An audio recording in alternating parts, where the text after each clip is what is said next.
मैले नबुझेको कुरा नि हिजो अस्ति प्रधानमन्त्री बालेन्द्र शाहले त्यो 3% ट्याक्सको विषयमा लिएर आफ्नो पोस्टमा भेरिफाई भएको पोस्टमा 3% शिक्षा र स्वास्थ्यमा लगाइएको कर हटाइएको बारेमा उहाँले पोस्ट गर्नुभएको थियो।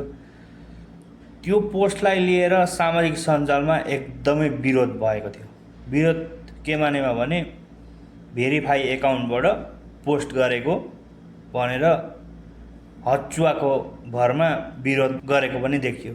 तर त्यही हाम्रो छिमेकी देश भारतका प्रधानमन्त्री नरेन्द्र मोदीको हेर्नुहोस् त, निट पेपर लिकको बारेमा बारम्बार रिल्स आइरहेको छ।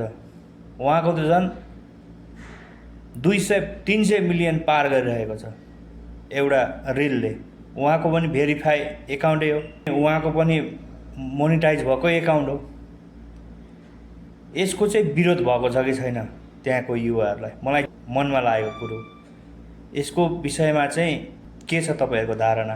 विरोध गरेर चर्चामा आउने खेलो बन्द गरौँ, आफू पोजिटिभ रहौँ, अरूलाई पनि पोजिटिभ सन्देश फैलाउँ।